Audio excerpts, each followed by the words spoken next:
Hello friends, welcome back to Priya Vijay kitchen. நான் பிரியா பேசுகிறேன். இன்றைக்கி நம்ம ரொம்பவே ஈஸியான ஒரு சத்தான ஈவினிங் ஸ்நாக்ஸ் ரெசிபி தான் பார்க்க போகிறோம். இதை சட்டுன்னு டீ போடுற டைம்குள்ளே நம்ம செஞ்சு முடிச்சிடலாம். சரி, வாங்க வீடியோக்குள்ளே போகலாம். இதிலேருந்து ஒரு கப்புக்கு தேவையான மல்லியை மட்டும் நம்ம எடுத்து வச்சுக்கலாம்.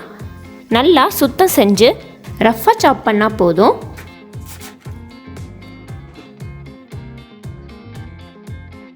இது கூடவே 4 டீஸ்பூன் துவரம் பருப்பு, 4 டீஸ்பூன் கடலைப்பருப்பு,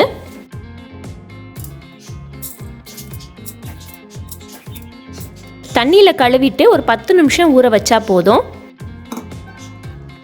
இப்போ 10 நிமிஷம் ஆயிடுச்சு. பருப்பையும் மல்லியையும் நம்ம மிக்சியில் போட்டு அரைக்கணும். முதல்ல நம்ம பருப்பை அரைச்சிட்டு வந்துடலாம். கடைசியாக மல்லியை சேர்த்துக்கலாம். பருப்பை இந்த அளவுக்கு கொரப்பாக அரைச்சி எடுத்துக்கலாம். இப்போ இதில் மல்லியை சேர்த்துக்கலாம். உங்கள் காரத்துக்கு தகுந்த மாதிரி வத்தல், நான் இங்கே 3 வத்தல் போட்டுக்கிறேன். இதை அரைச்சிட்டு வந்துடலாம்.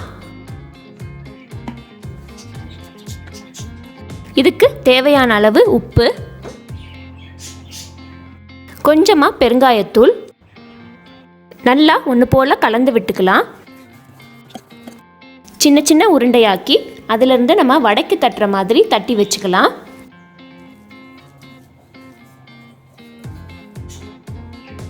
அடுத்து இதை இட்லி தட்டில் வச்சு நம்ம அவிச்சு எடுக்க போகிறோம். ஒரு 10 நிமிஷம் வேக வச்சு எடுத்துருக்கிறேன். ஒரு தட்டுக்கு மாற்றிட்டு நல்லா ஆற விட்டுறலாம்.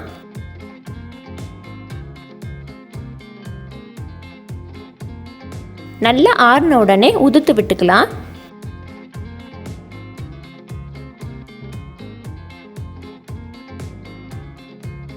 ஒரு கடாயில் கொஞ்சமாக நல்லெண்ணெய் ஊற்றிக்கலாம். 1 டீஸ்பூன் கடுகு, 1 டீஸ்பூன் உளுந்தம் பருப்பு, கடுகு வெடிக்கையும் கருவேப்பிலையை போட்டுடலாம். அடுத்து உதிர்த்து வச்சிருந்ததை சேர்த்துடலாம்.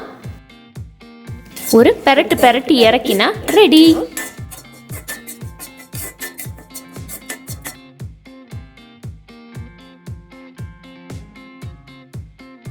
இந்த ரெசிபியை கண்டிப்பாக உங்கள் வீட்டில் ட்ரை பண்ணி பாருங்கள். ட்ரை பண்ணி பார்த்துட்டு உங்களோட வேல்யூபிள் கமெண்ட்ஸை கீழே கமெண்ட் செக்ஷனில் மென்ஷன் பண்ணுங்கள்.